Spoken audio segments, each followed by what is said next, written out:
The scorched earth of Texas didn't just bake in the sun, it screamed. And in the summer of 1867, it had a lot to scream about.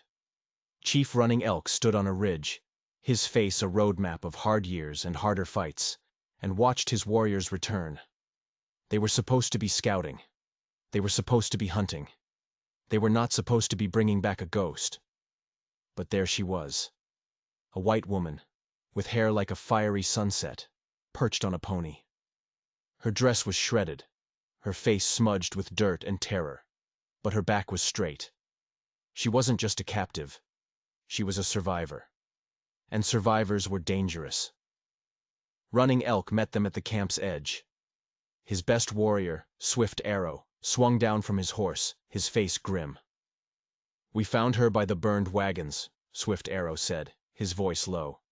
"Soldiers were there, or what was left of them. She was the only one." The chief's eyes, sharp as a hawk's, fixed on the woman.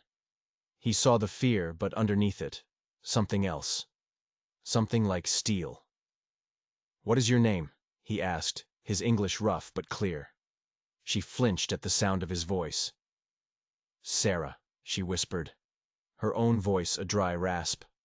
"Sarah Miller. Why were you alone?" "My husband," she choked out the words. "They killed him. I hid."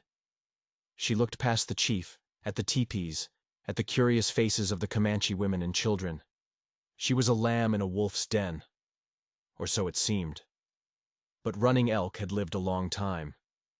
He knew that sometimes the most dangerous wolf is the one wearing the sheep's skin. He looked at the wreckage in the distance, a black scar on the plains. Something about it felt wrong. It wasn't a clean soldier attack.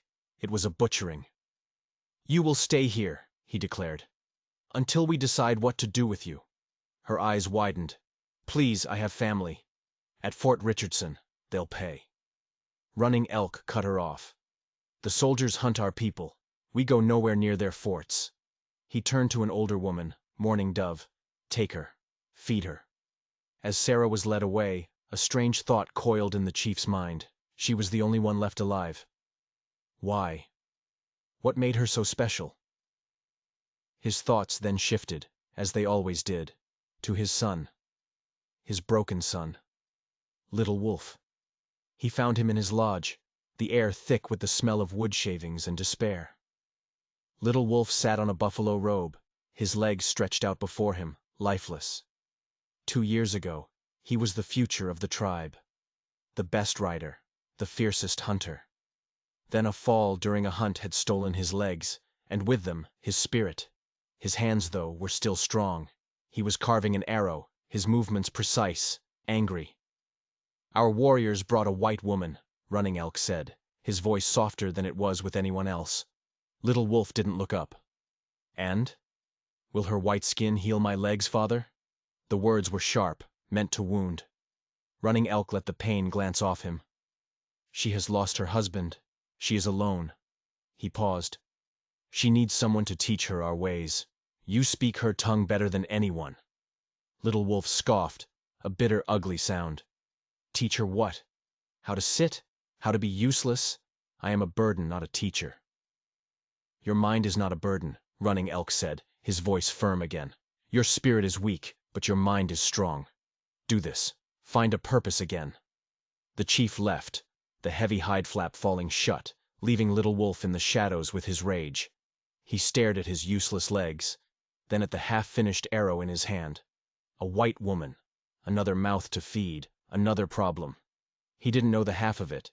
He didn't know that she wasn't just a problem. She was a fuse, already lit, brought right into the heart of his camp. And the explosion was coming. The next morning, Mourning Dove pushed Sarah into Little Wolf's lodge. The light from the opening cast a long shadow in front of her. She looked like a ghost, haunted and frail. He gestured with his chin to a spot on the floor. "Sit." His English was perfect, cold and sharp, like flint. "You speak my language," she said, her voice trembling slightly as she lowered herself to the ground. "I was a guest at a mission school as a boy," he said flatly. "Before I decided I preferred my own people." He picked up a piece of leather, his fingers working it without looking. They tell me you are to stay until the trouble with the soldiers is over." His eyes, dark and piercing, finally met hers. That could be a very long time. Her composure, that steel spine her father had seen, finally cracked. "I can't. My sister, Rebecca, she's waiting for me. She'll think I'm dead." "And yet, here you are," he said. His voice wasn't cruel, just factual. "Try to leave, and the planes will kill you. Or if you're lucky, the soldiers will find you first." Tears welled in her eyes. She wiped them away with a furious gesture. "What choice do I have?"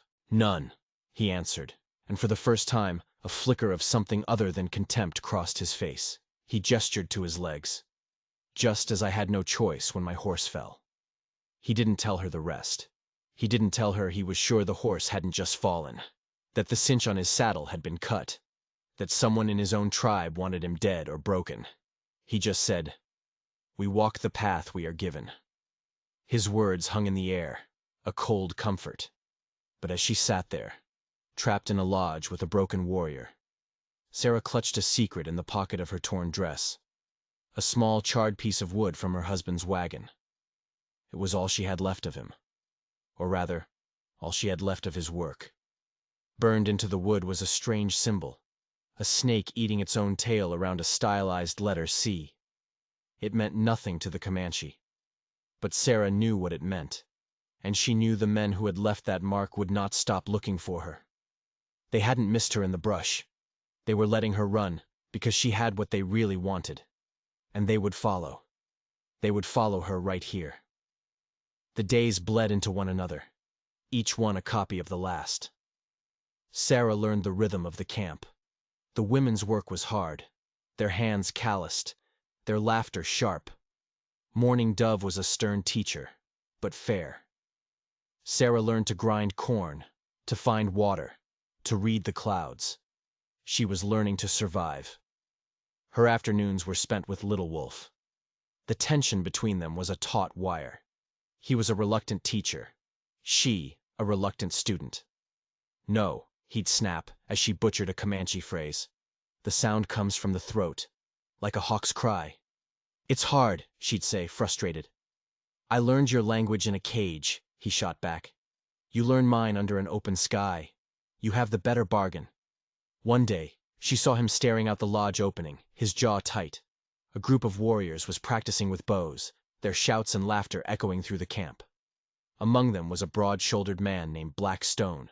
He was a powerful warrior, arrogant and respected, and he never missed an opportunity to look at Little Wolf's lodge with a faint, cruel smile. "He was your friend, wasn't he?" Sarah asked quietly. Little Wolf's head whipped around. "Who?" "Black Stone. I've seen the way he looks at you." His face became a mask of stone. "We were rivals, that is all." But Sarah had seen more than rivalry in that look. She'd seen triumph. Later that week, Little Wolf's father visited.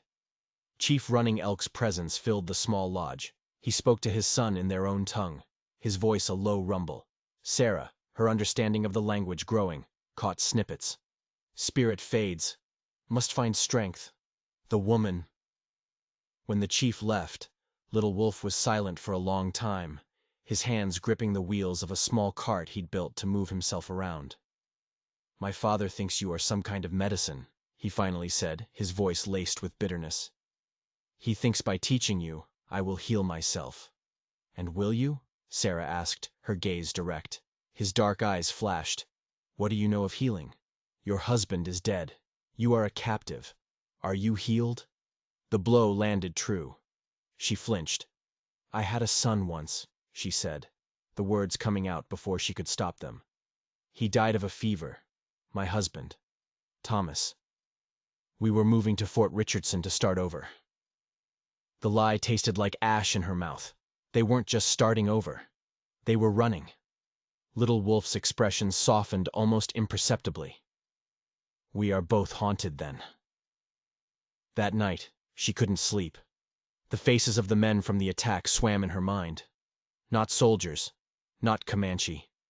White men, but harder, their eyes like chips of ice. They hadn't been wearing uniforms. They'd been wearing that symbol. The snake. She slipped out of Mourning Dove's lodge. A soft, haunting melody drifted on the night air. A flute. It was coming from Little Wolf's lodge. She crept closer, listening. The music was filled with a pain so deep it stole her breath. It was the sound of a man mourning his own life. "It is rude to spy," his voice called out, soft but clear. She pushed aside the flap and stepped inside. He sat by the dying embers of the fire, a carved flute in his hands. "I couldn't sleep," she said. "Nor I," he admitted. "In my dreams, I can still ride." He looked at her, his guard down for the first time. "Waking up is the second time I broke my back." The honesty of it broke something open in her. "In my dreams," she confessed, "I'm still running from them." "The soldiers?" She hesitated for a fraction of a second. "Yes, the soldiers." He nodded slowly, accepting her lie, though some instinct deep inside him sensed the untruth. He lifted the flute to his lips again. "Then let us be haunted together for a little while." As he played, Sarah felt a strange shift. She wasn't just a captive anymore, and he wasn't just her jailer.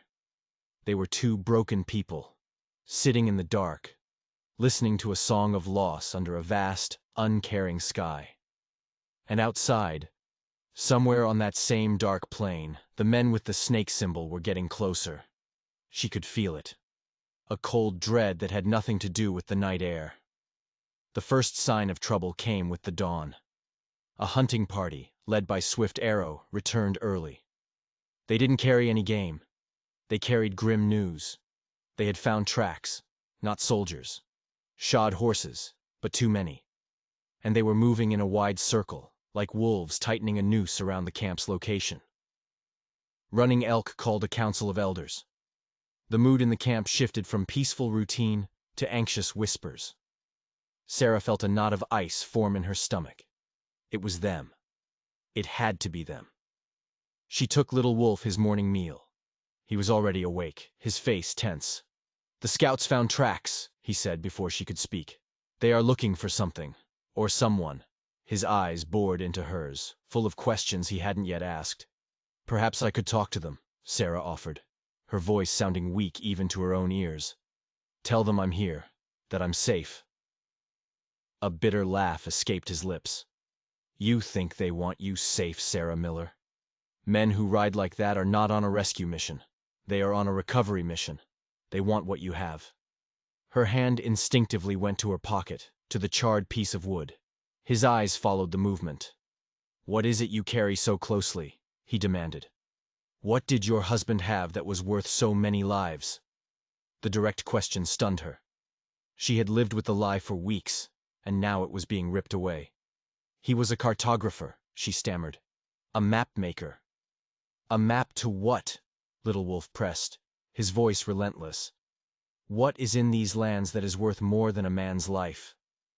Before she could answer, the flap to the lodge flew open. It was black stone. His eyes were blazing. He ignored Sarah and spoke directly to Little Wolf in Comanche. "The council has decided. We move camp at sunrise. We run." He spat the last word out like a curse, then his eyes landed on Sarah. "Because of her. She is a plague." He stormed out, leaving a trail of hatred in his wake. "He's right," Sarah whispered, shame and fear washing over her. "This is my fault. I've led them here." "Yes," Little Wolf said, his voice cold and hard. "You have. But the question is why?" He looked at her, his face a mask of suspicion. "My fall from my horse happened 2 seasons ago, but the trouble for our people, the real trouble, began around the same time. Strangers in our territory, surveyors, men with guns who were not soldiers." He leaned forward, his powerful arms taking his weight. "Tell me, Sarah Miller, who was your husband making maps for?" The camp was a blur of frantic activity. Lodges came down, belongings were packed. The Comanche could disappear into the plains like smoke, and they were about to prove it. Sarah was given a pony. Little Wolf was strapped onto a travois, a sled pulled by a horse. The indignity of it was etched on his face, but he bore it with a stoic silence that was more heartbreaking than any complaint. As they traveled north, deeper into the vast, unforgiving heart of Comanche territory. Sarah felt like she was moving further away from one life and deeper into another. Every mile put between her and Fort Richardson felt like a severed tie. She rode beside Little Wolf's travois. The journey was rough, and she could see him grimacing with every jolt. "You blame me for this," she said, breaking the silence between them. He kept his eyes on the horizon. "Blame is a luxury. We are concerned with survival."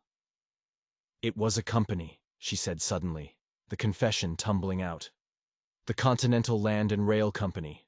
My husband worked for them. He wasn't just a map maker. He was a geologist. He found something." Little Wolf turned his head, his eyes locking onto hers. "Found what?" "Silver," she said, the word tasting like poison.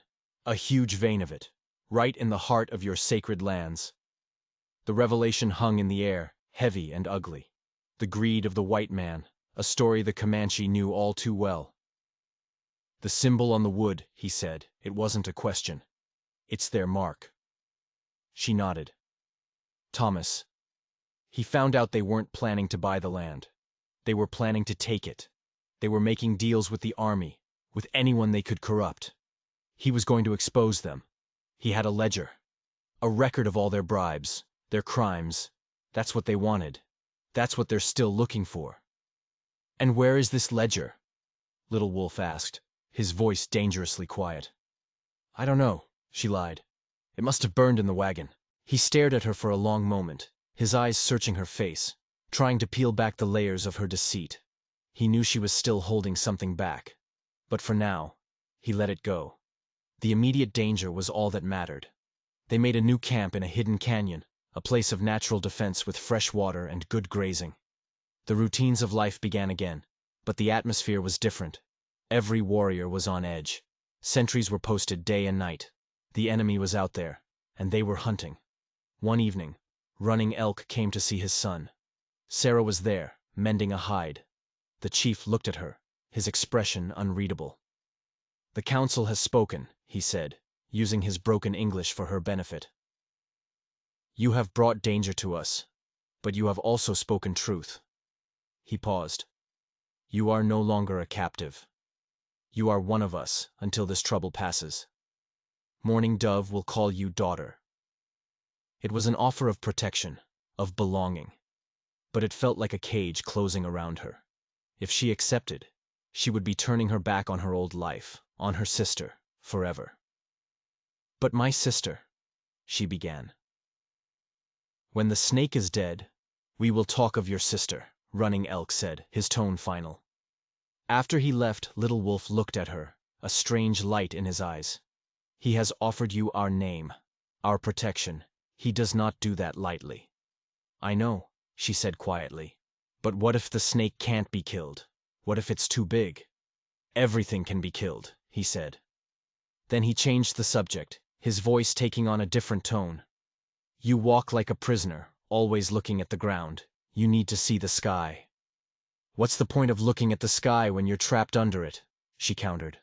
"Because it is where the eagle flies," he said. "And the eagle is never trapped." He began to move his hands, his fingers tracing patterns in the air. "I will teach you the eagle dance, how we honor its spirit, how we ask for its freedom, its sight." It was a strange, beautiful thing to watch. His upper body, so powerful, moving with a grace that his legs had lost. He couldn't dance, but his soul could. He was showing her a piece of himself he thought he had lost forever. Without thinking, she stood and began to mimic his hand movements, then added the footwork he described. "No," he corrected gently. "Faster. A sharp turn. Like the eagle catching the wind." She tried again, turning, spinning. For a moment she wasn't Sarah Miller, the widow, the captive, the bringer of death. She was just a woman, dancing by a fire, learning an ancient story from a broken man whose spirit was starting to heal. And as she danced, she felt a flicker of hope. Maybe, just maybe, they could find a way out of this. But then she remembered the ledger, the one she had lied about, the one she had sewn into the hem of her dress before the attack, the proof that could get them all killed. The fall celebration was a strange affair. The tribe gave thanks for a good hunt, for full stores before the winter, but an undercurrent of fear ran beneath the drumming and the chanting. The snake was still out there, coiled in the darkness, waiting. Mourning Dove had made Sarah a dress of soft buckskin, decorated with intricate blue beads. Wearing it, Sarah felt a profound shift within herself. She looked less like the woman who had arrived in the camp, and more like the woman she was becoming. During the dances, she sat with the women, her eyes seeking out Little Wolf. He sat by his lodge, watching the celebration with a hunger in his eyes. He longed to be out there, his body moving to the ancient rhythm. A sudden, bold idea took hold of her. She stood and walked over to him. "Will you watch me dance?" she asked. Surprise flickered on his face. "Here? Now?" "The eagle dance," she said. "The one you taught me. I want to dance it for you. For both of us." A complex wave of emotions washed over him. Pride, sadness, gratitude. He nodded. "Dance, then, Sarah who sees the sky." She spoke to Running Elk, who, after a moment of surprise, gave his permission. As the drums started a new rhythm, the one she knew so well, every eye in the camp turned to her. She took a deep breath, found Little Wolf's gaze across the fire, and began. She moved, and the story of the eagle came to life. Her arms were wings, her turns the swift dive of a hunter. She was no longer just mimicking the steps, she was feeling them. She was dancing for Little Wolf, for his lost legs, for his unbroken spirit. She was dancing for this tribe that had taken her in. She was dancing for her own survival. When she finished, a stunned silence fell over the camp. Then, the silence was shattered by a roar of approval. The warriors beat their drums, the women called out. She had honored them. She had honored their ways, but she only cared about one person's approval. She walked back to Little Wolf, her chest heaving. "You have a Comanche heart," he said, his voice thick with an emotion she had never heard from him before. He reached out and took her hand. His touch sent a jolt through her, something more powerful than the rhythm of the drums. But as she looked into his eyes, she saw Blackstone watching them from across the fire. His face was a mask of pure hatred. It wasn't just jealousy. It was something more sinister. And in that moment, Sarah knew with chilling certainty. Blackstone was connected to the snake. It was Blackstone who had warned the company that Thomas was a threat. It was Blackstone who was helping them search. And maybe, just maybe, it was Blackstone's knife that had cut Little Wolf's saddle. The enemy wasn't just outside the camp. He was sitting right across the fire. Winter came, locking the plains in a grip of ice and snow. The camp turned inward, the days filled with storytelling and quiet work. The threat of the company men seemed distant, but the tension within the tribe was a living thing. The rift between Blackstone's followers and those loyal to Running Elk grew wider each day. Sarah and Little Wolf spent the long, cold nights together in his lodge. He taught her the old stories, the legends of his people. She, in turn, told him about her world, carefully editing out the parts that could endanger them. Their bond deepened, forged in the fire of their shared danger, and a growing, unspoken affection. One night, as a blizzard howled outside, he was working on a new carving when a spasm of pain crossed his face. "Your legs?" she asked softly. He nodded, his jaw tight. "The cold. It's a phantom pain, a memory of feeling." She built up the fire, and then, remembering a remedy from her grandmother, heated smooth stones and wrapped them in soft furs. She gently placed the warm bundles on his useless limbs. He watched her, his usual guard down. "Thank you," he murmured as the warmth seemed to ease the tension in his body. "I have been thinking," he said, his voice quiet, "about Blackstone. I have suspected him for a long time. The day I fell, he was the one who saddled my horse. I thought it was an honor. Now I think it was an opportunity." The confession hung between them. "Why haven't you told your father?" Sarah asked. Because a chief's son cannot make accusations without proof, he said bitterly. It would tear the tribe apart. My father knows, he suspects, but he is bound by tradition. We need proof. The ledger, Sarah whispered, her heart pounding. The ledger is the proof. It names everyone. The company men, the soldiers they bribed. She trailed off.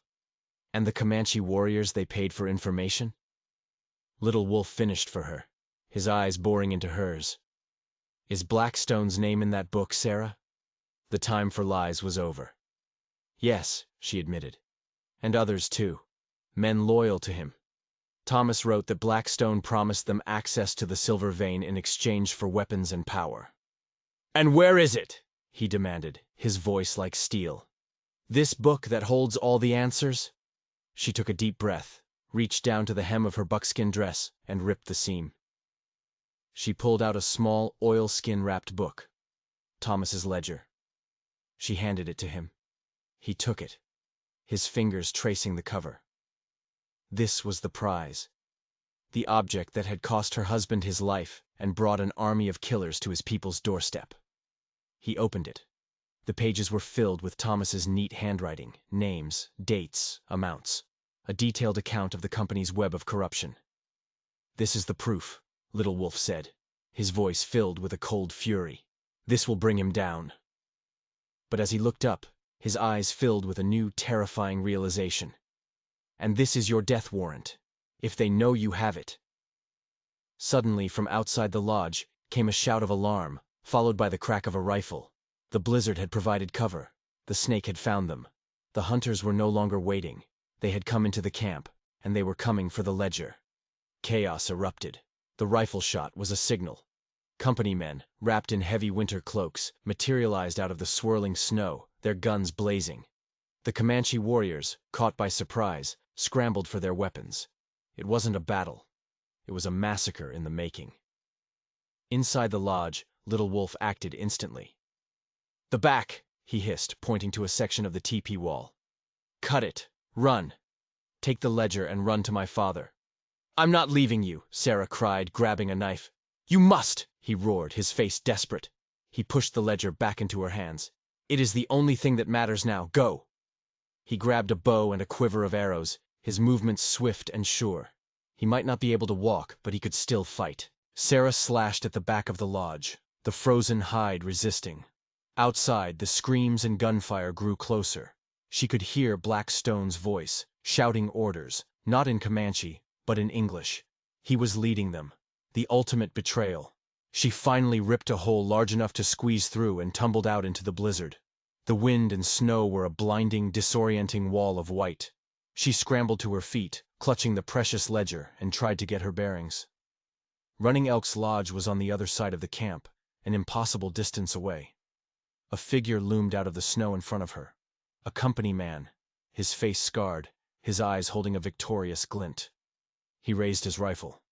"The book, ma'am. Hand it over, and we'll make this quick." Before he could fire, an arrow sprouted from his chest. He gasped, a look of shock on his face, and crumpled to the ground. Sarah looked back toward the hole in the lodge. Little Wolf was there, another arrow already notched, his face a mask of fierce concentration. She didn't hesitate.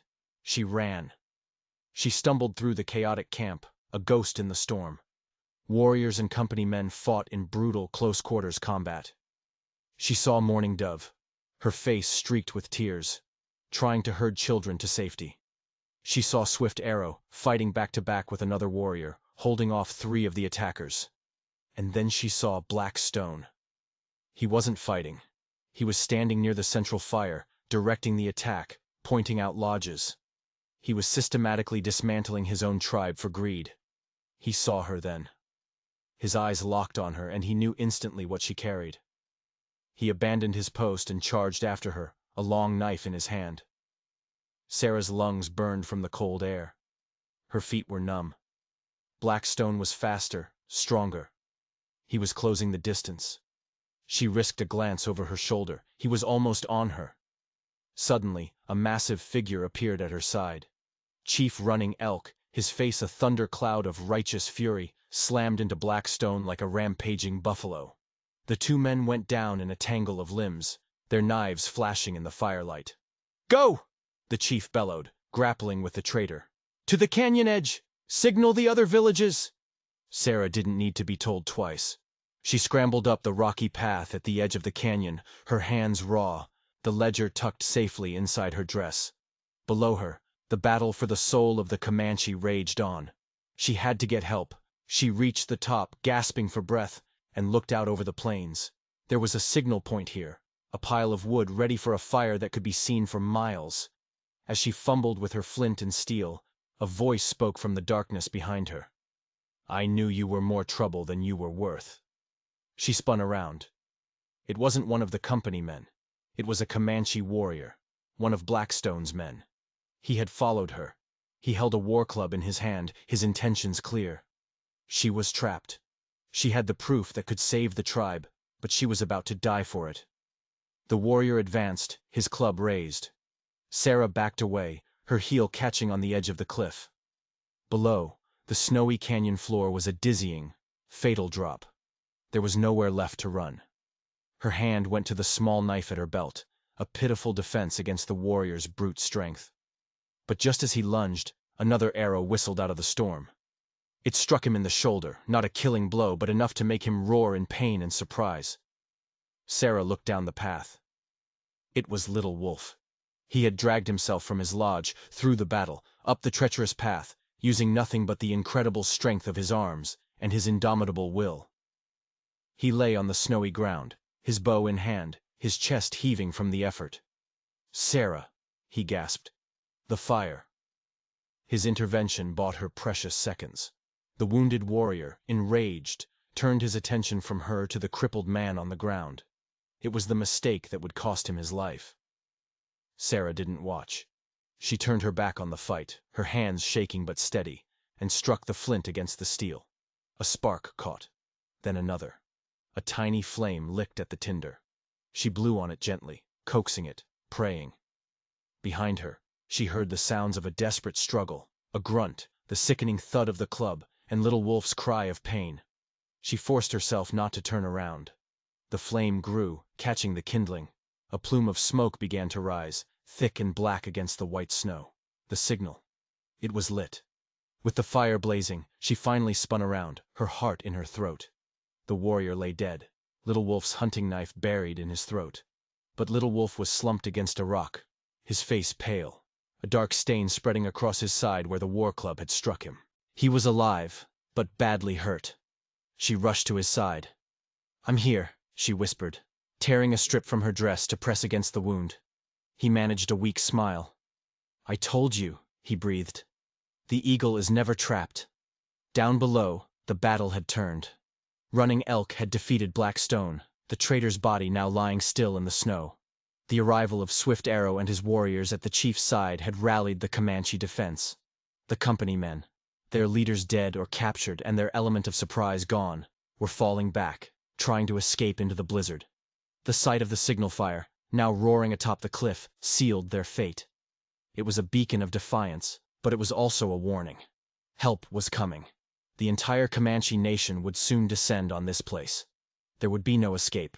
Justice had come to the canyon, swift and brutal. As dawn broke, the storm passed. The sun rose on a scene of devastation. The camp was scarred, wounded, but it had survived. Warriors from neighboring villages began to arrive, answering the signal fire, their faces grim as they took in the aftermath. They found Sarah on the cliff top, still tending to Little Wolf, who was weak but conscious. Running Elk climbed the path himself. He looked at the body of the dead traitor, at his injured son, and at the white woman who had been at the center of it all. He knelt beside them, his face weary but proud. He looked at Sarah, and for the first time, he saw not a captive, not a white woman, but a warrior. "You saved us," he said, his voice heavy with emotion. "The ledger you brought gave us the truth. Your courage lit the fire that brought us hope." Sarah simply shook her head, tears streaming down her face. "He saved me," she said, her hand resting on Little Wolf's shoulder. "We saved each other." In the weeks that followed, the tribe healed. The dead were mourned according to tradition. The traitors who had followed Black Stone were dealt with, either banished or executed for their crimes. The captured company men provided the final pieces of the puzzle, confirming everything in the ledger and revealing the full extent of the company's corrupt plans. With their leadership shattered, the immediate threat was gone. Little Wolf recovered slowly. The blow he had taken would leave him in constant pain, but his spirit, which Sarah had once thought broken, was now forged in iron. He had faced his enemy and won. He had protected his people. He was a warrior in every sense of the word. One day, as spring began to breathe life back into the plains, Running Elk called the tribe together. He stood before them, with Sarah and Little Wolf at his side. "Today," the chief announced, his voice ringing with authority, "we do not join two people. We recognize a bond that was already made, a bond of spirit, of courage, of love." He placed Sarah's hand in Little Wolf's. "She is no longer Sarah Miller.